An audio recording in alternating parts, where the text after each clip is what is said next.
माझ्याजवळ अलक्ष्मी असता कामा नये. मग ती लक्ष्मी फक्त धनलक्ष्मी आहे का? पैसा म्हणजेच लक्ष्मी का? तर नाही. जन्माला आल्यानंतर आम्ही जे भाग्य घेऊन जन्माला येतो ना, ती आमची भाग्यलक्ष्मी असते, भगवंतांनी आम्हाला दिलेली. आणि ही लक्ष्मी नारायणाचे पाय चेपतीये.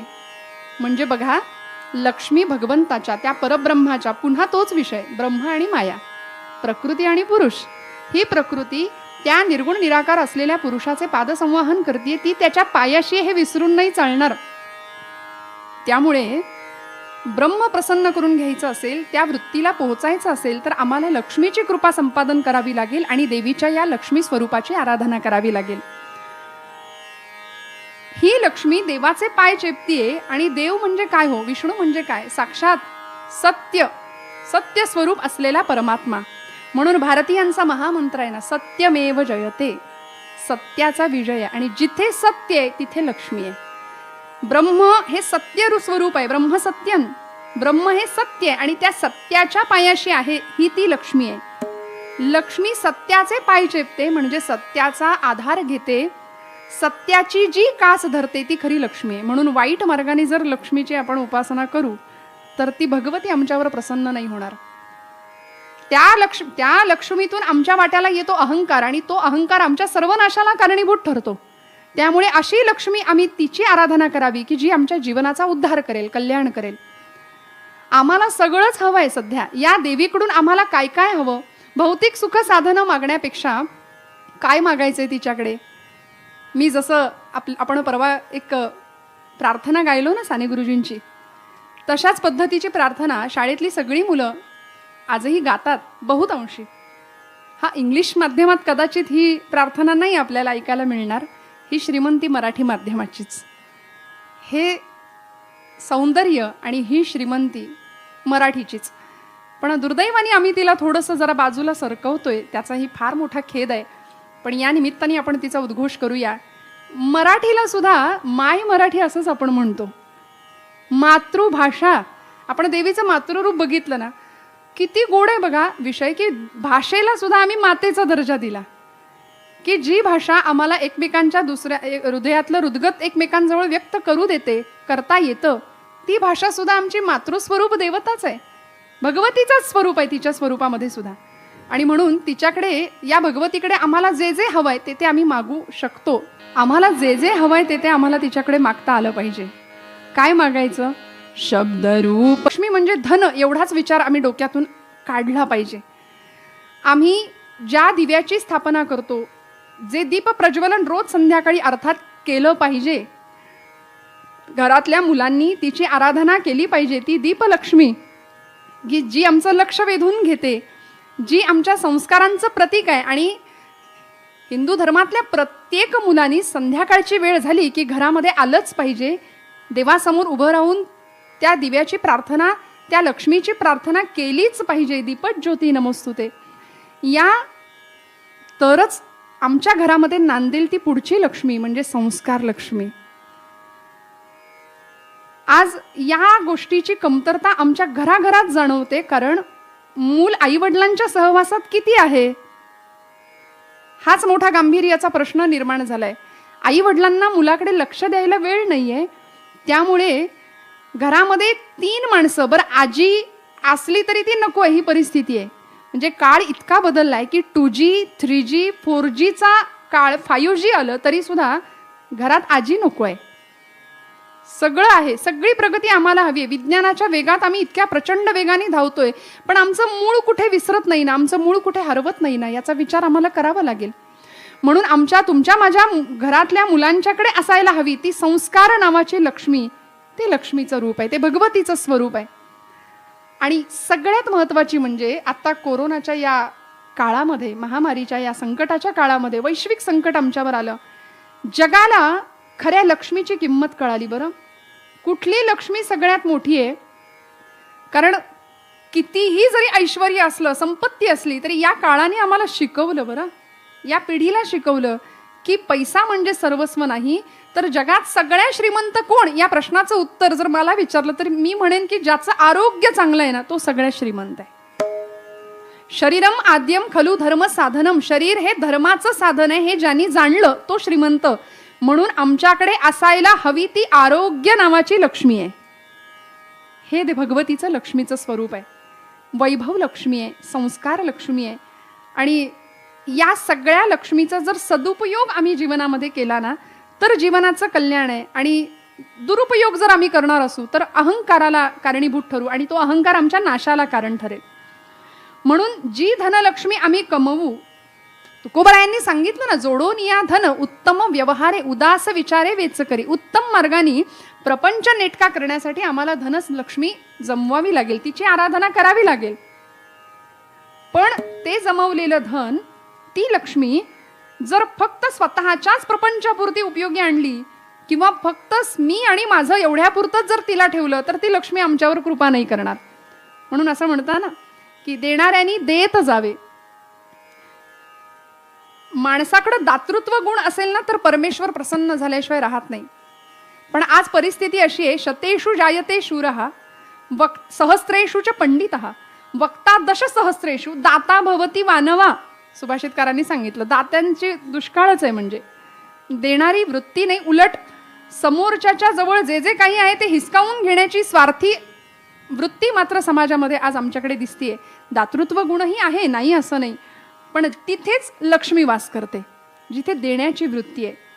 त्यामुळे या सगळ्या लक्ष्मी बरोबर अशा एका लक्ष्मीची आराधना आमच्याकडून झाली पाहिजे, ती म्हणजे विद्यालक्ष्मी, ज्ञानलक्ष्मी. ज्ञानाची आसक्ती आम्हाला असली पाहिजे. आणि त्या लक्ष्मीची जर आमच्यावर कृपा असेल ना तर जगामध्ये आम्ही कुठेच पराभूत होणार नाही. विद्या नाम नरस्य रूपमधिकम प्रच्छन्न गुप्तम धनम. भर्तृहरी म्हणतात की विद्या नावाची लक्ष्मी हे झाकलेलं द्रव्य आहे. विद्या हे झाकलेलं द्रव्य आहे. विद्येशिवाय एकही गोष्ट अशी नाहीये की जगामध्ये पवित्र आहे. विद्ये इतकी न ही ज्ञानेन सदृशम पवित्रम इह विद्यते. भगवान गोपालकृष्ण म्हणतात गीतेमध्ये, ज्ञाना इतकं पवित्र दुसरं काहीच नाही. म्हणून प्रत्येकाने विद्यालक्ष्मीची कास धरावी. कारण साहित्य संगीत कला विहीन साक्षात पशुपुच्छ विषाणहीन, असं भर्तृहरी म्हणतात एके ठिकाणी. तृणन्न खादन्नपि जीवमानः तद्भागधेयं परमं पशूनाम. म्हणाले, कुठल्याही प्रकारची विद्या ज्याच्या जवळ नाही, कुठली कला ज्याच्या जवळ नाही, कुठलं संगीत ज्याच्या जवळ नाही, त्याची गणना ही एखाद्या पशुमध्ये होणार आहे. म्हणजे 2 पायांचा पशु असं त्याचं वर्णन भर्तृहरी करतात. आणि या पुढे जाऊन ते म्हणतात, तृणन्न खादन्नपि जीवमानः. नशीब त्या बाकीच्या सगळ्या 4 पायांच्या प्राण्यांचं की हा माणूस नावाचा प्राणी चारा खात नाही. कारण यानं जर एकदा चारा खायला सुरुवात केली तर बाकीचे उपाशी मरतील. इतकं खायला लागतं मनुष्य प्राण्याला. म्हणजे माती खातो, सिमेंट खातो, चारा पण खाल्ला. अर्थात तो विषय आपला नाही, पण ही परिस्थिती अशी आहे की तृणन्न खादन्नपि जीवमानः तद्भागधेयं परमं पशूनाम. विद्येची आसक्ती, विद्यालक्ष्मीची आराधना आम्हाला करावी लागेल, ती ज्ञानलक्ष्मी. आणि म्हणून मी ज्या पद्धतीने आपण चरित्र ऐकलं ना, आनंदी गोपाळ जोशी, डॉक्टर आनंदीबाई गोपाळ जोशी, भारतातल्या पहिला महिला डॉक्टर, प्रतिकूल परिस्थितीतून शिक्षण घेतलं, डॉक्टरेट मिळवली, MD पदवी मिळवली आणि अनेकांची सेवा केली आपल्या या विद्यालक्ष्मीच्या माध्यमातून. याचबरोबर भारतीय मातीला लाभलेल्या अशा एक कर्तृत्ववान महिलांच्या यादीमध्ये ज्यांचं वर्णन किंवा ज्यांचं नाव घेता येईल अशा सुधा मूर्ती, की ज्यांनी इन्फोसिस फाउंडेशनची स्थापना केली, नव्हे सर्वेसर्वा होत्या आहेत. आणि आपल्याकडं असलेलं ज्ञान, आपल्याकडं असलेली धनलक्ष्मी, आपल्याकडं असलेली ज्ञानलक्ष्मी, या लक्ष्मीचा उपयोग समाजासाठी झाला पाहिजे, याच एका ठाम मताच्या सुधा मूर्ती. समाज उपयोगी ही लक्ष्मी लावणं फार गरजेचं आहे. म्हणून बघा तुम्ही, भारतातल्या जगातल्या अनेक श्रीमंत महिलांपैकी असलेल्या एक सुधा मूर्ती, पण तरी सुद्धा त्यांनी जर ठरवलं तर किमती साड्या परिधान करू शकतात, उत्तमोत्तम श्रीमंती थाट उपभोगू शकतात, पण तरी सुद्धा साधं राहणीमान. भारताच्या माजी राष्ट्रपती आमच्या प्रतिभाताई, किती साधं राहावं. भारतीय संस्कृतीची उदात्तता त्या व्यक्तिमत्वाकडे बघितल्या क्षणी आम्हाला कळते. श्रीमंत स्त्रियांमध्ये स्थान असून सुद्धा आपलं राहणीमान, आपला पोशाख, मर्यादे पलीकडचं जीवन जे आपण सगळीकडे आज बघतोय ना, पण मर्यादेतलं जीवन काय असतं, आमच्या सुषमा स्वराज या सगळ्यांची चरित्र जर आम्ही पाहिली ना, तर चैतन्य तर मिळतंच, पण स्त्रीनी असावं कसं हे सांगितलंय, हे शिकवलं या चरित्रांनी आम्हाला. प्रसिद्ध वाक्य आहे ना की सौंदर्य हा स्त्रीचा पराक्रम आहे, तर पराक्रम हे पुरुषाचं सौंदर्य आहे. म्हणून पण अर्थात स्त्रीनी सौंदर्याचा अट्टहास धरणं चूक आहे का? अजिबात नाही. सुंदर दिसलंच पाहिजे, असलंच पाहिजे. त्याकरता आज प्रसाधन आहेतच, सगळी सौंदर्य प्रसाधनं. सोशल मीडिया सुद्धा त्यासाठी भरपूर सक्रिय आहे एकदम. पण मी याही पुढे जाऊन थोडंसं सांगेन की वरच्या सौंदर्यापेक्षा आत्म्याचं जे सौंदर्य आहे ना, आत्म्यामध्ये असणारे जे बहुमूल्य गुण आहेत ना, ते आम्हाला जपता आले पाहिजेत. आत्म्याचं सौंदर्य फार महत्वाचं आहे आणि हे आत्मसौंदर्य जगाला भुरळ पाडेल. नारदीय कीर्तनामध्ये ज्यांचं नाव अत्यंत अग्रक्रमाने घेतलं जातं नारदीय कीर्तन क्षेत्रामध्ये, असे कीर्तन सूर्य दत्तदास बुवा घाग, आपल्या नरसोबाच्या वाडीचे दादांचं कीर्तनातलं एक सुंदर वाक्य आहे की ते म्हणायचे, सौंदर्याला सात्विकतेची झालर असली पाहिजे. सौंदर्य नाही नसलं पाहिजे असं कोण म्हणतं? सुंदर दिसलंच पाहिजे, पण त्या सौंदर्याला सात्विकतेची झालर असली पाहिजे. म्हणून असं सौंदर्य ते आत्म्याचं सौंदर्य ठरतं भौतिक सौंदर्यापेक्षा.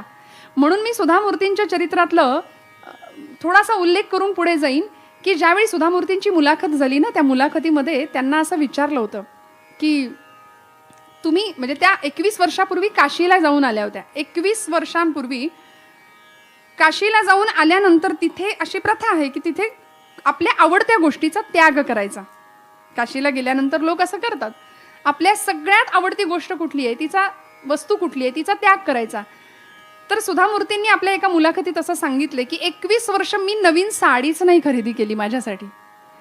आज एवढ्या मोठ्या श्रीमंत महिलांपैकी एवढं आदराचं मोठं स्थान असलेल्या सुधाताई त्या म्हणतात की मी एकही साडी स्वतःसाठी खरेदी नाही केली आणि 21 वर्षामध्ये त्या काशीला जाऊन तोच संकल्प केला होता की खरेदीच करणार नाही आणि त्यातल्या त्यात साडीच खरेदी करणार नाही.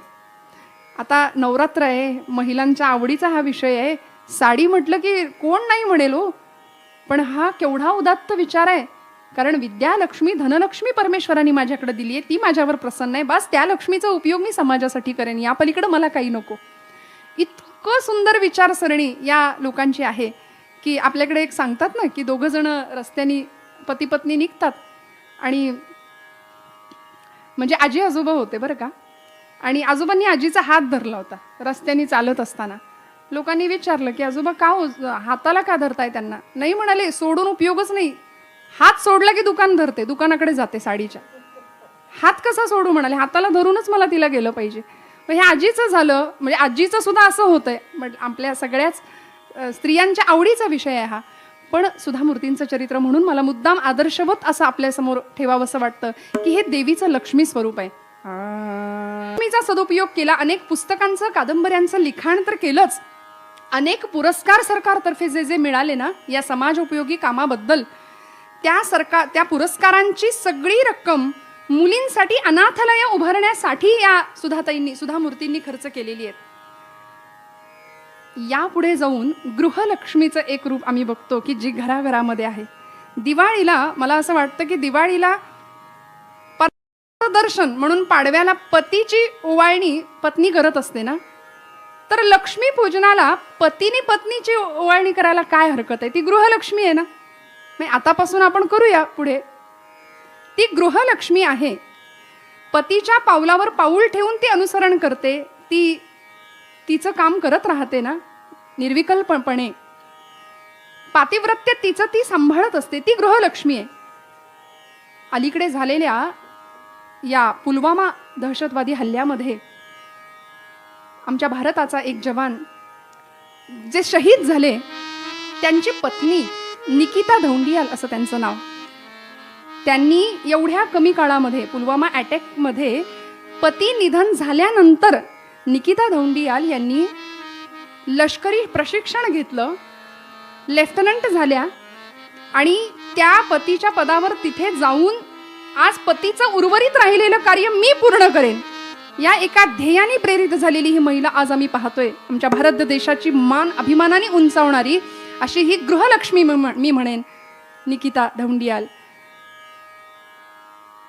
डॉक्टर बाबासाहेब आंबेडकरांच्या सौभाग्यवती रमाई आंबेडकर शेणगोवऱ्यांचा संसार उभा केला, शेणगोवऱ्यां थापून संसार उभा केला आणि त्यामुळे डॉक्टर बाबासाहेब आंबेडकर मी म्हणेन की संविधान लिहू शकले.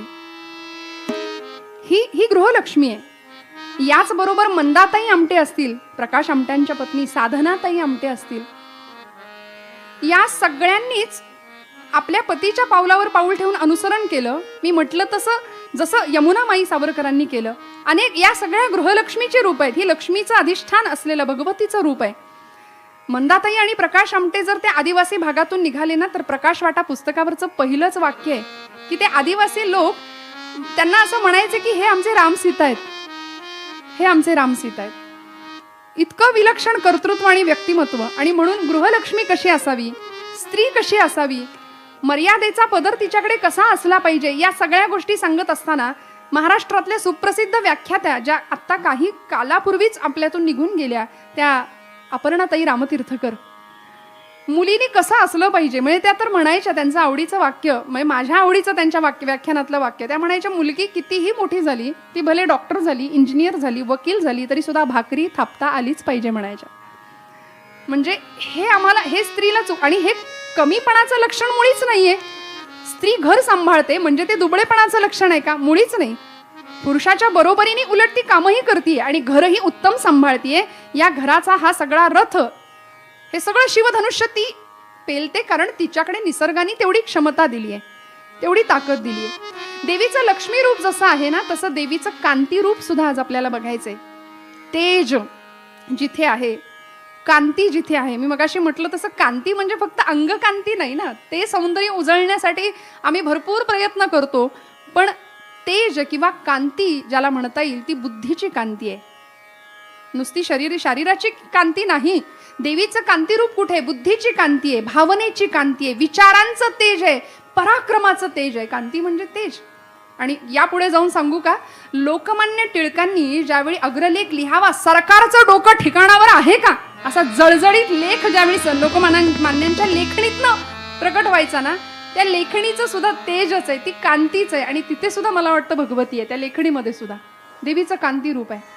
यापुढे जाऊन आमचे स्वातंत्र्यवीर विनायक दामोदर सावरकर, की ज्यांनी वयाच्या 14 वर्ष पूर्ण झाल्याबरोबर घरातल्या देवी समोर उभे राहिले आणि देवी समोर प्रतिज्ञा घेतली, हे देवी, शत्रूला मारता मारता मरे तो झुंजेन. आणि याच वयामध्ये असं विलक्षण काव्य त्यांच्या लेखणीतनं निघालं. सावरकरांच्या लेखणीबद्दल तर मी काय बोलू, त्या लेखणीमध्ये सुद्धा देवीचं तेज आहे, देवीचं कांती स्वरूप आहे.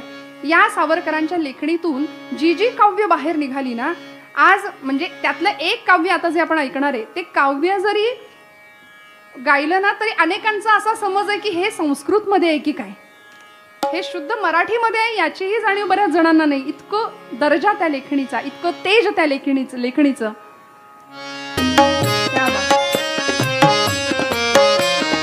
राष्ट्राचे चैतन्य मूर्त तू, नीती संपदाची, स्वतंत्रते भगवती श्रीमती राज्ञी तू त्यांची.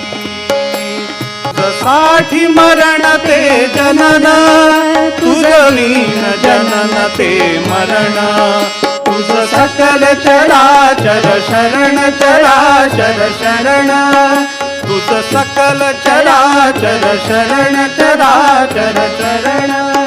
श्री स्वतंत्रते, श्री स्वतंत्रते, श्री स्वतंत्रते,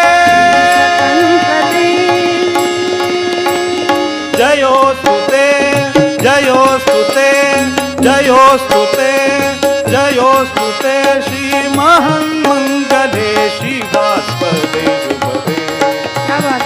स्वतंत्रते भगवती त्वामहं यशोयुता वन्दे, यशोयुता वन्दे, यशोयुता वन्दे, यशोयुता वन्दे, वन्दे वन्दे. भारत माता की जय. स्वतंत्र देवतेला भगवतीचा दर्जा दिला. भगवती स्वरूपामध्येच तिची पूजा केली सावरकरांनी सुद्धा, स्वातंत्र्य देवतेची सुद्धा. हे आई तू कशी आहेस? हे अधम रक्त रंजिते, तू अधमांच्या रक्ताने रंजित होणारी आहेस, तू राक्षसांचा संहार करणारी आहेस, तू वाईट प्रवृत्तींचा नाश करणारी आहेस आई. आणि म्हणून तिची पूजा शब्द सुमनांनी बांधली आहे सावरकरांनी या स्तोत्राच्या निमित्ताने. आणि हे स्तोत्रच आहे, स्वतंत्र देवतेचं स्तोत्र आहे. या कांती रूपाचं वर्णन करताना मला असं वाटतं की देवीचं हे कांती स्वरूप छत्रपती शिवाजी राजांच्या नंतर, संभाजी राजांच्या नंतर सुद्धा, नवे राजाराम महाराजांच्या नंतर सुद्धा त्यांच्या पत्नी शिवस्नुषा ताराराणी ताराऊ महाराजांनी मराठेशाहीची तलवार अशी तळपती ठेवली. ते तेज, ते कांती देवीचं तिथेही मला दिसलं की देवीचं कांती स्वरूप ताराऊ राणींच्या तलवारीला मिळालं. आणि ते तेज पुढची 7 वर्ष मराठेशाहीचं साम्राज्य ताराऊ राणींनी सांभाळलंय. छत्रपती शिवाजी महाराजांनी सुद्धा ही कांती, या देवीच्या कांती रूपाची, तेज रूपाची आपल्यावर कृपा व्हावी म्हणून तुळजाभवानीची करुणा भाकली. आणि काय वर्णन केलंय, काय कशा पद्धतीने तिची आराधना केली, कशा पद्धतीने तिचं नामस्मरण केलं, तेव्हा कृपा झाली भवानीची आणि राजांना भवानी तलवार मिळाली ना. ते देवीचं कांती रूप आहे, ते तेज रूप आहे, पराक्रमाचं तेज आहे. देवी उमे कालिके आदिशक्ती शिवानंदिनी भक्त कल्याणिनी, देवी उमे कालिके आदिशक्ती शिवानंदिनी भक्त कल्याणिनी, चंडासुरच्छेदिनी भद्रकालिनी शंभासुर प्राण संहारिणी, चंडासुरच्छेदिनी भद्रकालिनी शंभासुर प्राण संहारिणी, दाक्षायणी शैल राजेंद्र कन्ये जगत स्वामिनी राजराजेश्वरी, दाक्षायणी शैल राजेंद्र कन्ये जगत स्वामिनी राजराजेश्वरी, कुळाची भवानी तुला प्रार्थितो हा शिवाजी रणी दे जय स्वामिनी, कुळाची भवानी तुला प्रार्थितो हा शिवाजी रणी दे जय स्वामिनी, देवी उमे कालिके आदिशक्ती शिवानंदिनी भक्त कल्याणिनी, चंडासुरच्छेदिनी भद्रकालिनी शंभासुर प्राण संहारिणी, शंभासुर प्राण संहारिणी. दे अंबिके दे शारदे असं वरदान मागितलं. मज अस्त्र दे, मज शस्त्र दे, संहारण्या या दैत्यभूमी निर्दाळण्या सामर्थ्य दे, दे अंबिके दे चंडिके. हे देवीचं कांती स्वरूप आमच्या समोर आम्हाला दिसलं.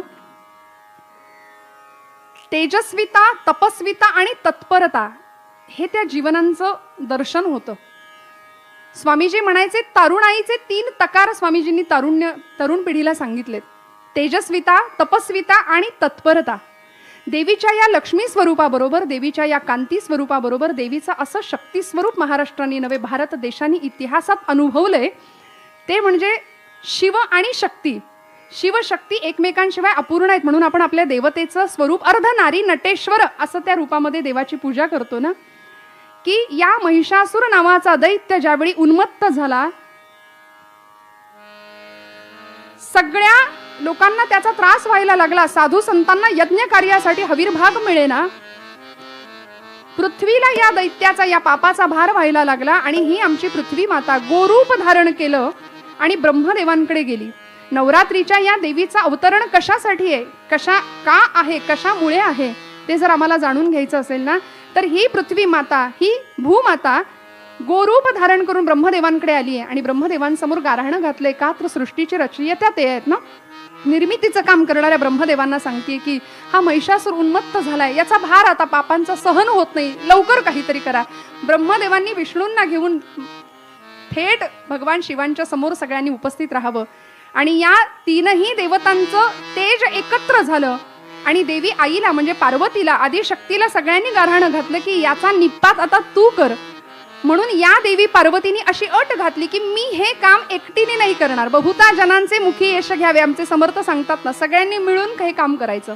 कारण परित्राणाय साधूनाम विनाशाय दुष्कृताम धर्म संस्थापनार्थाय संभवामी युगे युगे, हे भगवंतांचं काम आहे. देवीचा अवतार या निमित्ताने का झाला? अवनीवरी आज महाप्रलय पातला, अवनीवरी आज महाप्रलय पातला, अवनीवरी आज महाप्रलय पातला, अवनीवरी आज महाप्रलय पातला,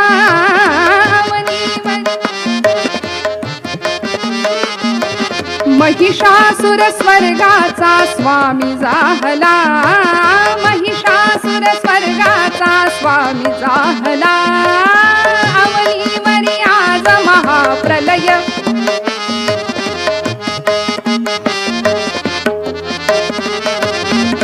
देववीर ऋषी मुनीचे दुःख भोगिते, देववीर ऋषी मुनीचे दुःख भोगिते, तुमच्या विण आभा नाही गती, तुमच्या विण आभा नाही गती, अवनीवरी आज महाप्रलय पातला, अवनीवरी आज महाप्रलय पातला, अवनीवरी आज महाप्रलय पातला. सगळ्या देवतांनी तिच्याकडे गारहाणं घालावं आणि मग या तीन देवतांची तेज एकत्रित झालं आणि अशी ती या तीनही देवतांच्या शक्ती म्हणजे महासरस्वती, महालक्ष्मी आणि देवी आदिशक्ती पार्वती माता म्हणजेच महाकाली या तीन रूपांचं सम्मिलीकरण झालं. ते तेज एकत्र आलं आणि या तीनही देवतांच्या शक्तींचे दोन दोन दोन हात आणि हिचे स्वतःचे दोन हात, तीनही देवतांचे दोन हात असं मिळून 8 भुजांची ही अष्टदुर्गा सज्ज झाली, कटिबद्ध झाली. आणि या प्रसंगामध्ये साग मदनी सानी धमग मग सा सज्ज झाली अस्त्रशस्त्र. या प्रसंगामध्ये देवीची स्तुती तर सगळ्या देवतांनी गायलीच, पण अनेक देवतांनी तिला या युद्धासाठी काही भेट वस्तू दिल्या, शस्त्र दिली. विष्णूंनी स्वतःचं चक्र देवीला प्रदान केलं, भगवान शिवांनी त्यांचं त्रिशूल तिच्याकडे दिलं, इंद्रानी स्वतःचं वज्र देवीला दिलेलं आहे. या प्रसंगामध्ये सप्तशतीमध्ये असा उल्लेख आहे की इंद्रानी देवीला सुरापात्र सुद्धा दिलंय, कारण रक्त बघायचंय. रक्त बघायचं नाही नुसतं, तर रक्त बीजाचा विध्वंस करताना, नाश करताना या महाकालीनी शेवटच्या 3 दिवसामध्ये रक्तबीजाला मारलेला आहे. नवरात्रीच्या या 3 दिवसामध्ये कौशिकी हा अवतार धारण केला, पूर्ण काळ्या रंगाची देवी झालीये. रक्तबीजाला मारत असताना वर्णन आहे की रक्तबीजाला मारताना त्याच्यावर प्रहार केला की त्याच्या शरीरातून निघणारा रक्ताचा थेंब ना थेंब जमिनीवर पडला की असे कितीतरी रक्तबीज पुन्हा तयार व्हायचे. म्हणून या देवीनी असं अक्राळ विक्राळ रौद्र रूप या प्रसंगात धारण केलं आणि त्या रक्तबीजाचं रक्त जमिनीवर सांडू न देण्याची जबाबदारी, खबरदारी घेतली. ते रक्त प्राशन केलं. म्हणून आपली ती दक्षिणेश्वरची काली माता, स्वामीजींना सुद्धा जी ज्ञान देते, वैराग्य देते, भक्ती देते, ती काली माता.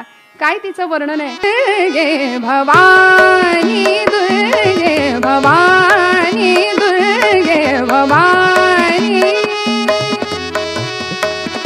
दुर्गे भवानी, दुर्गे भवानी, दुर्गे भवानी, दुर्गे भवानी.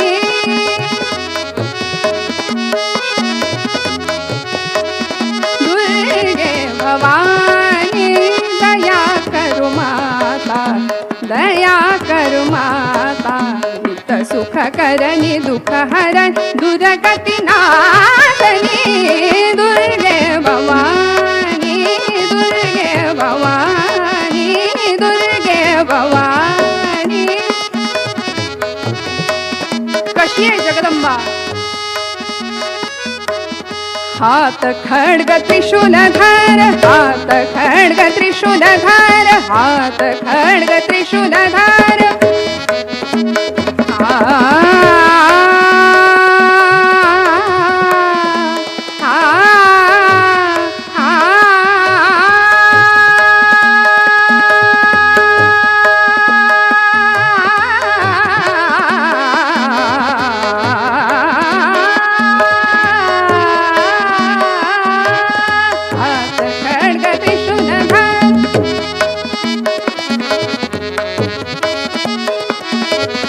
हात खड्ग त्रिशूलधार, गले सोहे रुंडमाल, गले सोहे रुंडमाल, भवानी जगजननी दुर्गे भवानी भवानी दुर्गे भवानी दुर्गे भवानी दया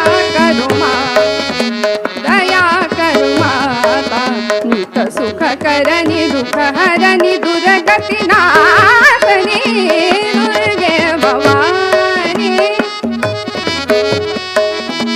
दुर्गे भवानी दुर्गे भवानी दुर्गे भवानी. या देवीचं हे रूप सर्व देवतांनी पाहिलं. या 9 दिवसांमध्ये शुंभ निशुंभ म्हणजे मद मत्सर असूया अहंकाराचं प्रतीक असलेले हे सगळे राक्षस, आणि आमच्यामध्ये सुद्धा हे राक्षस आहेत बरं. त्यांचा जर निपात आम्हाला करायचा असेल तर देवी उपासना महत्वाची. त्या भगवतीची आराधना आम्हाला करावी लागेल. ही देवी, यासाठी तिचा उपासनेचा, त्या नवरात्रीचा जागर हृदयात आधी आम्हाला करावा लागेल. आणि यासाठी आम्हाला आमच्या जवळची आत्मशक्ती प्रज्वलित करावी लागेल, जागी करावी लागेल. मी म्हटलं ना, 3ही देवतांच्या त्या शक्ती एकत्र आल्या. म्हणून नवरात्रीच्या 3 दिवसांमध्ये पहिले 3 दिवस महासरस्वतीच्या रूपामध्ये देवी आहे. पुढचे 3 दिवस म्हणजे मधले 3 दिवस ही महालक्ष्मी या स्वरूपामध्ये तिची पूजा आहे. आणि शेवटचे 3 दिवस महाकाली या रूपामध्ये तिची आम्ही आराधना करतो. मग ही महालक्ष्मी जी आहे ना, ती कशी आहे, महासरस्वती कशी आहे. आपण लक्ष्मी स्वरूप बघितलं, विद्यालक्ष्मी हेही तिचं स्वरूप पाहिलं. शक्ती रूपाचं वर्णन करताना आमच्या सगळ्या संतांनी सांगितलं की भक्ती करत असताना भक्तीला शक्तीची जोड आम्हाला द्यावी लागेल. भक्ती शक्ती संगम आमच्या भागवत धर्म संप्रदायामध्ये आम्हाला दिसून येतो. म्हणून तुकोबरायांनी सुद्धा सांगितलं की शक्तीची आराधना आम्हाला करावी लागेल. वेळ प्रसंगी दुर्जनांचा नाश करण्याकरता रौद्रावतार धारण करावं लागेल. समजा तुम्ही देवपूजेला बसलाय आणि देव्हाऱ्यावरती एखादा विंचू जर येऊन बसला तर महाराज म्हणतात, विंचू देव्हाऱ्याशी आला, देवपूजा नावडे त्याला, तेथे पैजाराचे काम अधमाशी तो अधम. मऊ मेणाहुनी आम्ही विष्णुदास, पण वेळ आली तर कठीण वज्रास भेदू ऐसे.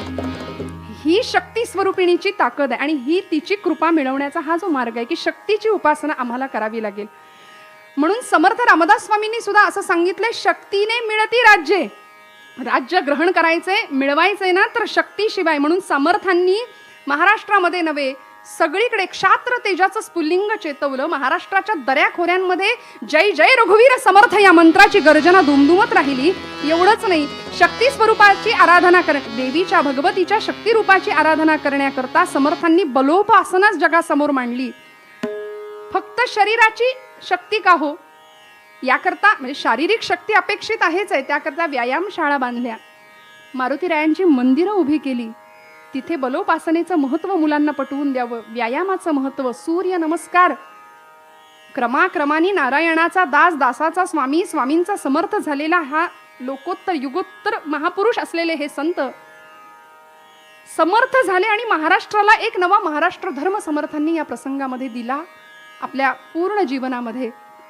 म्हणून समर्थांनी शक्तीची उपासना याकरता सामर्थ्याची उपासना असा शब्द वापरलाय. सामर्थ्य आहे चळवळीचे, जो जो करील तयाचे, परंतु तेथे भगवंताचे अधिष्ठान पाहिजे. या न्यायाने शारीरिक बल आहेच, शरीराचं बळ मिळवायचंच आहे. आरोग्य संपन्न, कारण मी मगाशी सांगितल्याप्रमाणे ती आरोग्य लक्ष्मी आहे आमच्याकडे असलेली, तिला सांभाळायचंय, तिची आराधना करायचीच आहे. पण या शरीराची, या आरोग्याची काळजी घेत असताना त्याच्या आतमध्ये जे असलेलं चैतन्य आहे, त्याच्या आतमध्ये असलेलं जे मन नावाचं 11वं इंद्रिय आहे, त्याची काळजी आम्हाला घ्यावी लागेल. आणि त्या मनाची शक्ती काय आहे हे समजावून घ्यावं लागेल. फक्त शरीराची शक्ती नाही, योग्य बळकट आणि बलदंड स्नायूंचे संन्यासी मला द्या. स्वामीजींचं वाक्य आहे, मला बळकट आणि पोलादी स्नायू असलेले संन्यासी द्या, तर मी भारतामध्ये नवजागरण घडवून आणीन. अशी मागणी स्वामीजींनी केली होती जगातल्या, भारतातल्या युवकांकडे. म्हणून ते युवकांचा स्फूर्तिनिर्झर ठरले. पण या शारीरिक शक्ती बरोबरच ज्ञानशक्ती, इच्छाशक्ती आणि क्रियाशक्ती. म्हणून नवरात्रीच्या या 3 दिवसांमध्ये, पहिल्या 3 दिवसामध्ये त्या महासरस्वतीचं रूप, तिच्याकडची ज्ञानशक्ती आमच्याकडे आली पाहिजे. महालक्ष्मीच्या रूपाकडची इच्छाशक्ती आमच्याकडे आली पाहिजे आणि महाकालीच्या या स्वरूपाच्या भक्तीमुळे आमच्याकडे क्रियाशक्ती आली पाहिजे. ज्ञान कुठलं हो? कुठलं ज्ञान? व्यवहाराचं ज्ञान, इतिहास, भूगोल, नागरिकशास्त्र, गणित नाही. मी कोण आहे हे जे आत्मज्ञान ज्याला म्हणतो ना आपण, ते ज्ञान आम्हाला व्हावं याकरता स्वामीजींनी सुद्धा रामकृष्णांकडे गाऱ्हाणं घातलं. आणि एक दिवस प्रपंचाच्या कटकटी घेऊन ज्यावेळी स्वामीजी रामकृष्णांकडे गेले, त्यावेळी रामकृष्ण परमहंसांनी सांगावं की तुला नोकरी हवी आहे, तुला प्रपंच तुझा सांभाळायचा आहे ना, तूच जा आणि देवीला मागणं. म्हणून दक्षिणेश्वरच्या त्या काली मातेसमोर स्वामीजी ज्यावेळी उभे राहिले ना, त्यावेळी जे मागायचं होतं ते विसरले. मागायला आले होते प्रपंचातलं सुख, घरची कटकट संपू दे, नोकरी लागू दे, असलं मागणं मागायला आलेले स्वामीजी तिथं विसरले आणि देवी समोर उभे राहिले. आई ज्ञान दे, भक्ती दे आणि वैराग्य दे. माघारी आले, लक्षात आलं मी मागायचं होतं ते मागितलंच नाही, मी विसरून गेलो. गुरुदेव, मला जे मागायचं होतं ते विसरलो म्हणाले, मी वेगळंच काहीतरी मागून आलो. ठाकूरजी म्हणाले, रामकृष्ण म्हणाले, नरेंद्रा पुन्हा जा आणि पुन्हा माझ्या आईला बोल, माझी आई खूप दयाळू आहे, ती तुला देईल, तुला जे हवं तेच देईल, जा परत माग. दुसऱ्यांदाही तेच घडलं, आई ज्ञान दे, आई भक्ती दे आणि वैराग्य दे. तिसऱ्यांदाही तेच घडलं.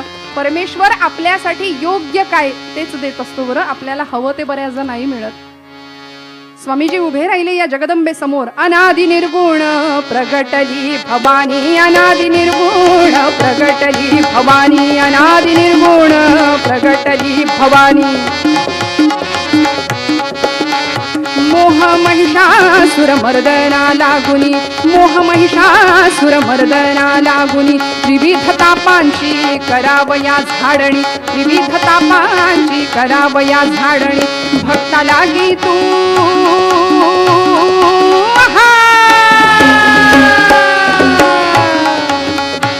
भक्ता लागी तू पावसी निर्वाणी. आईचा जोगवा जोगवा मागेन, आईचा जोगवा जोगवा मागेन, आईचा जोगवा जोगवा मागेन.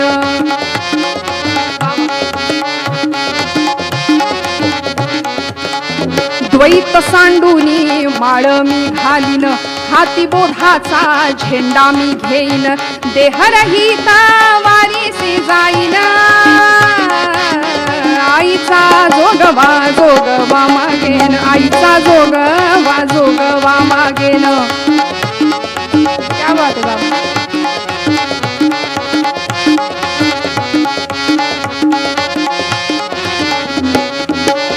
नवविध भक्तीच्या करुणी नवरात्र, नवविध भक्तीच्या करुणी नवरात्र, करुणी पोटी मागेन ज्ञानपुत्र, करुणी पोटी मागेन ज्ञानपुत्र. जाणूनी सद्भाव सद्भाव अंतरीचा मित्र, दुर्धर संसार संसार सोडीन कृपात्र. आईचा जोगवा जोगवा मागेन, आईचा जोगवा जोगवा मागेन, आईचा जोगवा जोगवा मागेन.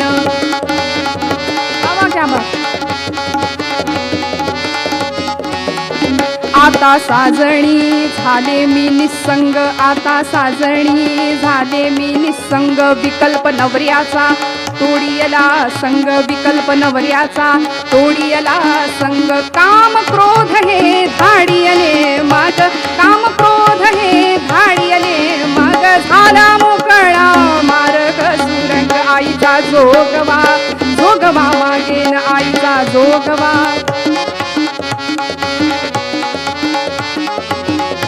अनादि निर्गुण प्रगटली भवानी, अनादि निर्गुण प्रगटली भवानी. मोह महिषासुर मर्दना लागून, त्रिविध तापांची करावया झाडणी. भक्ता लागी तू पावसी निर्वाणी. आईचा जोगवा जोगवा मागेन, आईचा जोगवा जोगवा मागेन, आईचा जोगवा जोगवा मागेन. जगदंबा माता की जय. ज्ञान, भक्ती आणि वैराग्याचं दान देणारी ही जगदंबा आहे. इच्छाशक्ती तिची उपासना करत असताना, ज्याला मराठीत विल पॉवर आपण म्हणतो, असं सांगितलं की लवकर कळतं आणि सोपं. विल पॉवर म्हटलं की आम्हाला लवकर कळेल, पण इच्छाशक्ती म्हणजे काय हे फार थोडंसं अवघड काहीतरी आहे असावं असं वाटेल. म्हणून अंतःकरणातली ती जी शक्ती आहे ना, तिला जागं करावं लागेल. कारण मी सांगितल्याप्रमाणे एक जरी नकार आमच्या जीवनात आला ना, तर आमच्या आयुष्यातली असलेली ऊर्जा ती संपवून टाकण्याचं काम करतो. म्हणून प्रतिकूल परिस्थितीमध्ये सुद्धा प्रचंड इच्छाशक्तीची जर आमच्यावर, त्या देवीच्या शक्ती स्वरूपाची जर आमच्यावर कृपा असेल, ती इच्छा जर आमच्या अंतःकरणातली प्रबळ असेल ना, तर आम्ही शून्यातनं विश्व घडवण्याची ताकद भगवती आम्हाला देते. अगदी अलीकडचं उदाहरण, 2011 साली जिचा रेल्वे अपघात झाला आणि तो अपघात इतका भयानक आणि भीषण होता, पण इच्छाशक्ती काय करू शकते. अरुणिमा सिन्हा नाव त्या मुलीचं, 26 वर्षाची पोर होती, 26 वर्षाचं वय आहे तिचं. या मुलीनी, म्हणजे ती व्हॉलीबॉल चॅम्पियन, खरं तर खेळामध्ये प्रवीण असलेली ती मुलगी निघालेली आहे प्रवासामध्ये रेल्वेत बसून. जनरल डबा होता आणि त्या डब्यामध्ये मध्यरात्रीच्या वेळी, रात्रीच्या प्रसंगी काही चोर शिरलेत, काही गुंड शिरलेत आणि तिला तिच्या गळ्यामध्ये असलेली सोन्याची साखळी त्यांनी हिसकावून घेण्याचा प्रयत्न केला. पण खेळाडू वृत्ती होती तिची, तिने नकार दिला. पण 4-5 जण होते, त्यामुळे या चौघांनी सुद्धा तिला पकडलं आणि चालत्या रेल्वेतनं बाहेर ढकलून दिलं. ही अरुणिमा ज्यावेळी रेल्वेतनं बाहेर फेकली गेली ना, समोरने एक दुसरी ट्रेन दुसऱ्या ट्रॅकवरनं धावत होती आणि अरुणिमा तिचाच प्रसंग सांगते, तिचाच अनुभव ती स्वतः कथन करते की मी अशी बाहेर फेकली गेले, समोरून एक धावती ट्रेन होती, त्या ट्रेनला मी थडकले आणि मध्ये पडले. दोन्ही ट्रेन आपापल्या ट्रॅकवरनं निघून गेल्या होत्या, पण ही अरुणिमा अशी रक्ताच्या थारोळ्यामध्ये पडलेली. कितीतरी वेळ झाला, संवेदनाच नष्ट झाल्या होत्या, बुद्धी काम देते की नाही कळत नव्हतं, डोळ्यांना दिसायला कमी यायला लागलं आणि नंतर काही वेळाने उठण्याचा प्रयत्न करते, आरोळ्या ठोकते, आकांत करते, कुणाला मदतीचा धावा करते, पण रात्रीची वेळ आहे, कुणीच नाही शेजारी. तो अपघात झाल्या क्षणापासून पूर्ण रात्रभर 7 तास ती 26 वर्षाची पोर त्या रेल्वे ट्रॅकवर पडलेली आहे. दोन्ही पाय, कळालं दुसरी ट्रेन पायावरनं गेलेली आहे. एक पाय पूर्ण तुटलेला आहे, दुसरा पाय असा लुळा, जीन्स घातलेली होती तिने, त्या जीन्स मधून असा तो लोंबकळत होता आणि रक्ताचा अक्षरशः थारोळं साचलेला आहे. वेदनेच्या सुद्धा पलीकडे गेलेली तिची मानसिकता. सगळ्यांचा धावा करतीये, पण 7 तास त्या रेल्वेच्या ट्रॅकवरती ती तशीच पडून राहिलेली आहे. आणि या क्षणाला अरुणिमा तिचा अनुभव ती कथन करते ना, ती सांगते की थोड्या वेळाने असं मी बघतीये म्हणाली, तर तिथे उंदीर बरेचसे आलेले दिसले आणि माझ्या तुटलेल्या पायाचे लचके तोडत होते. हे सगळं ती डोळ्यांनी पाहते, पण उठू शकत नाही, उठताच येत नाही. पाठीच्या मणक्याचे सुद्धा काही भाग दुखावले गेले होते, मेंदू बधीर झाला होता. आणि अशा वेळी सकाळ झाली आणि मग तिथल्या लोकांनी तिला शहरातल्या दवाखान्यात नेलं, तिथं योग्य ती ट्रीटमेंट झाली. त्यानंतर कळालं की ही खेळाडू आहे, मग तिच्यावर योग्य तो उपचार झाला, पण एक पाय गमवावा लागला, तो खोटा आर्टिफिशियल तो पाय बसवावा लागला, दुसऱ्या पायामध्ये रॉड घालावा लागला. आणि ही मुलगी ज्यावेळी आता बरी होतीये, 2011 साली झालेला हा अपघात, 2013 साल उजाडलं, पण या 2 वर्षामध्ये तिला खेळाडू असलेलं अंतःकरण, शक्ती स्वरूपिणी, इच्छाशक्ती प्रबळ देवीचं स्वरूप. आणि अशा वेळी तिच्यावर वृत्तपत्रातनं काही मथळे यायला लागले किंवा काही मेसेजेस फिरायला लागले की हिने बहुतेक आत्महत्या केली असावी, की हिला बहुतेक घरातून काहीतरी विरोध असावा, पण असं काहीच नव्हतं. आणि हा नकार तिला सहन होत नव्हता आपल्याबाबत. आपण इतके दुर्दम्य महत्वाकांक्षी असून सुद्धा जर समाज असा विचार करत असेल ना, तर बस आता हे चॅलेंज, आता हे आव्हान स्वीकारायचं तिने ठरवलं. आणि 2013 साली, म्हणजे नुकतीच ती जखम भरून येते, एक पाय तर पूर्णपणे खोटा आहे, दुसरा पाय तो रॉड घातलेला आहे, अजून जखमा पूर्ण भरलेल्या नाहीयेत. आणि अशा परिस्थितीमध्ये या अरुणिमानी निश्चय बांधला, इच्छाशक्ती मनातली प्रबळ केली आणि मनाचा जर निश्चय झाला तर जगातली कुठलीही गोष्ट अशक्य नाही, ते तिने सिद्ध करून दाखवलं. तिच्या कर्तृत्वातनं जगातलं सगळ्यात मोठं शिखर माउंट एव्हरेस्ट सर केलं आणि उंच ठिकाणी जाऊन जगाला ओरडून सांगते की मनाची ताकद गमवू नका. शरीर जरी विकलांग झालं ना, शरीराची ताकद जरी संपली तरी तुमच्या मनाची ताकद जर खंबीर असेल, मनस्संयम, मनशक्ती जर प्रबळ असेल ना, तर तुम्हाला परमेश्वर भगवती साथ देतेच देते. एवढा प्रकारचा पराक्रम करणारी ती अरुणिमा देवीचं इच्छाशक्तीचं स्वरूप आहे. आणि ही इच्छा प्रबल झाली ना की ती इच्छा क्रियाशक्तीकडे जाते. इच्छा मनात असून उपयोग नाही, अमुक करीन तमुक करीन असं नाही. असे खूप लोक आहेत, या देशात क्रांती झाली पाहिजे असं पारापारावर बसून पत्ते कुटणारे लोक आज समाजात बरेच आहेत. वर्तमान पेपर वाचल्यानंतर तेवढ्यापुरती हळहळ व्यक्त करणारे लोक बरेच आहेत, असंख्य आहेत. पण झालं पाहिजे नव्हे, माझ्यापासून मी सुरुवात करतो ना. ही इच्छाशक्ती त्या क्रियाशक्तीकडे वळली पाहिजे. त्या भगवतीची कृपा आमच्याकडे होईल तेव्हा हे घडेल, त्यासाठी तिची आराधना करूया. हे सगळी चरित्र आमच्या डोळ्यासमोर ठेवूया. आणि अशी ही शक्ती रूपिणी जगदंबा ज्यावेळी तयार होते, सजते सर्व अस्त्रशस्त्रांनी, त्यावेळी अजून एक देवीचं रूप आमच्या तुमच्या डोळ्यासमोर येतं. ते म्हणजे झाशीची रणचंडी राणी लक्ष्मीबाई. भल्या भल्या पुरुष संस्थानिकांनी इंग्रजांपुढे माना तुकवल्या, पण ही राणी रणचंडी होऊन त्यांच्या पुढे उभी राहिली. सगळीच प्रतिकूलता होती. नशिबामध्ये पुत्र सुख नाही, पती सोडून गेला, वैधव्य प्राप्त झालं. सत्ता पिपासू इंग्रजांनी तर नाकी नऊ आणलं होतं. संस्थान खालसा करण्याचं धोरण अवलंबलं आणि अशा वेळी बऱ्याचशा संस्थानिकांनी, पुरुष संस्थानिकांनी तिथे माना टाकल्या. पण ही अशी रणचंडी होऊन त्यांच्या समोर उभी ठाकली नव्हे, त्यांचा कर्दनकाळ होऊन उभी ठाकली. 22-23 वर्षाची ही कन्यका समरांगणामध्ये अशी जेव्हा लढायची ना, तेव्हा वाघिणी सारखी झेप घ्यायची. या बुरुजावरून त्या बुरुजावर, त्या तटावरून या तटावर. वाघिणीनं आरोळी ठोकावी तशी सैनिकांना गर्जना करून प्रोत्साहन द्यायची, चैतन्य शक्ती जागृत करायची. देवीचं हे शक्ती रूप आहे की ज्यावेळी संस्थान खालसा करण्याचं ठरवलं, लॉर्ड डलहौसी नावाचा इंग्रज अधिकारी, भारतातली अनेक संस्थानं खालसा झाली. इंग्रजांनी 16व्या शतकापासूनच इथे पाय रोवायला सुरुवात केली होती. मग इथे वखारी स्थापन करण्याच्या निमित्ताने आले आणि सुरत, मद्रास, कलकत्ता आणि मुंबई या 4 ठिकाणी वखारी स्थापन झाल्या. त्यांच्या नियंत्रणासाठी ईस्ट इंडिया कंपनीची स्थापना केली आणि याच्या सगळ्यावर नियंत्रण ठेवण्याकरता लॉर्ड डलहौसी, आणि त्यांनी एक वेगळंच धोरण अवलंबलं. भारतामधली संस्थानं खालसा करायची, विलिनीकरण संस्थानांचं. एक संस्थान इंग्रजांनी घशात घातलं. आणि याच वेळी या राणी लक्ष्मीबाईवर दैवानी असा काही जबरदस्त प्रहार केला होता की विवाह झाला. मोरोपंत तांब्यांची ही लेक भागीरथीबाई, आईचं नाव मनकर्णिका नाव, काशीमध्ये जन्म गंगेच्या घाटावरती. आणि ही मनू लहानाची मोठी झाली, विवाह झाला आपल्याहून दुप्पट वयाच्या माणसाशी, दुपटीनं मोठ्या असलेल्या माणसाशी. कारण ही अगदी 10 वर्षाची होती. गंगाधरपंत नेवाळकरांचं वय 32 वर्ष. 32 वर्षाच्या एका पती म्हणून त्याला निवडलं. नानासाहेब संतापले होते की मनू म्हणाले, अगं दुपटीहून मोठ्या असलेल्या मनुष्याशी तू विवाहाला तयार झालीस.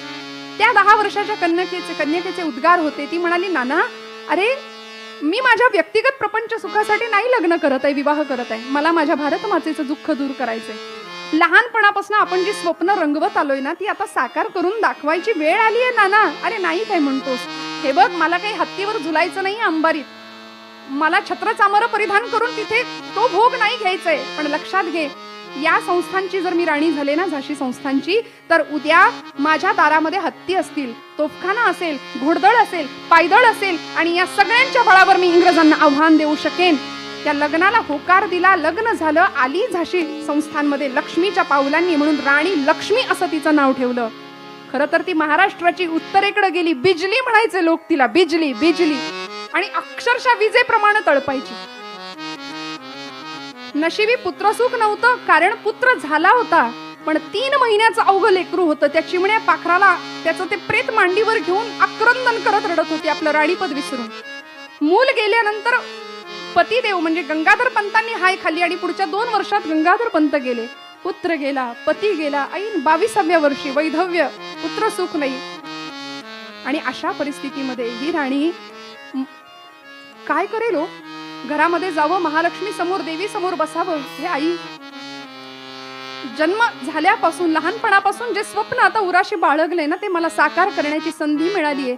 सोबत कोणी नाहीये. तुझी साथ असू दे, तुझं वरदान असू दे, तुझे आशीर्वाद असू दे, तुझी कृपा असू दे, एवढं मागितलं. आणि मनसुबा ठरला, दत्तक विधान घ्यायचं, दत्तक पुत्र घ्यावा असा मनसुबा ठरला. आणि अर्ज केला कंपनी सरकारला. कारण झाशी संस्थान खालसा व्हायला नको, वारस नसलेली संस्थानं खालसा होत होती ना, म्हणून दत्तक विधानासंबंधीचा अर्ज इंग्रज सरकारला केला आणि त्याचा निरोपाची वाट बघत राहिली. या दरबारामध्ये एक दिवस झाशीच्या राणीचा तो दरबार सजलेला होता. नागरिक हजर होते दरबारामध्ये.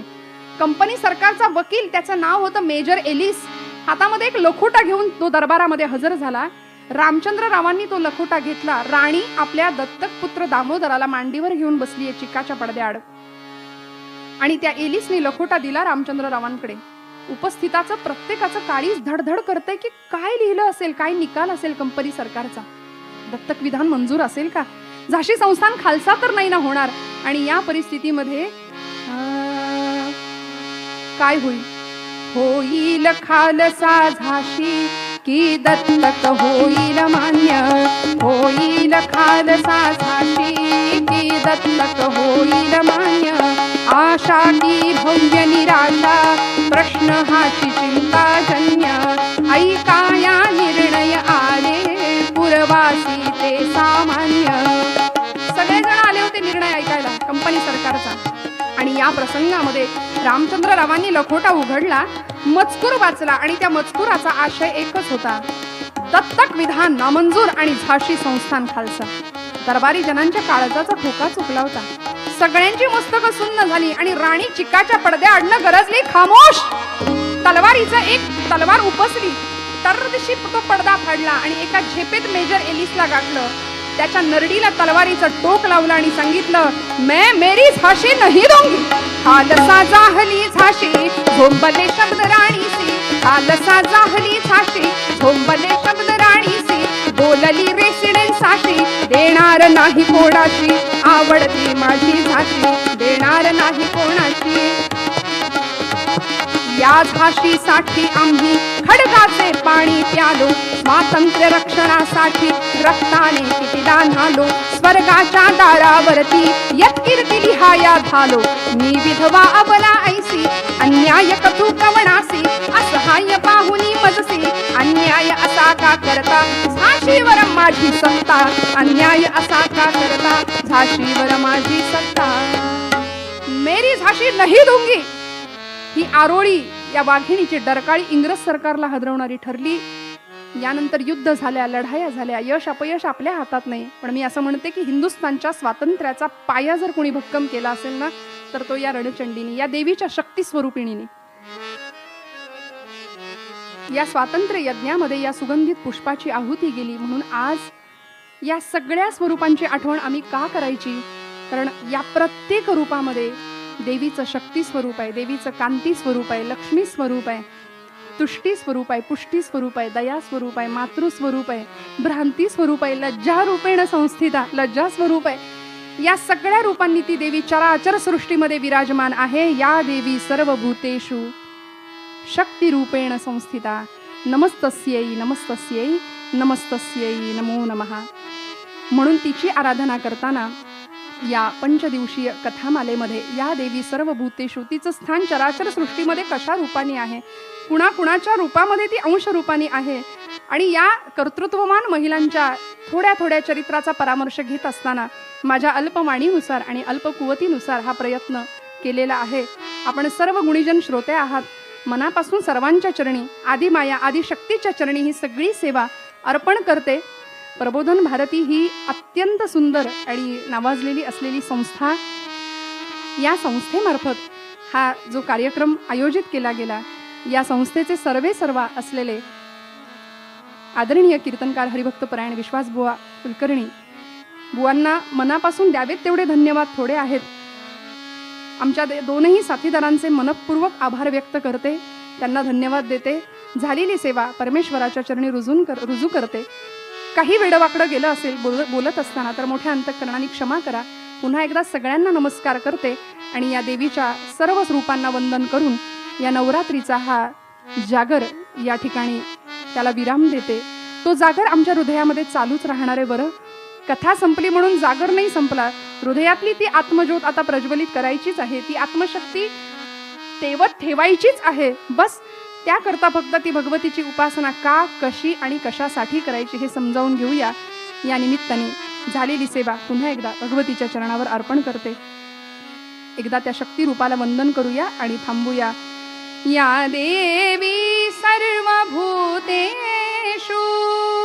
या देवी सर्वभूतेषु, या देवी सर्वभूतेषु शक्तिरूपेण संस्थिता, शक्तिरूपेण संस्थिता. नमस्तस्यै नमस्तस्यै नमः.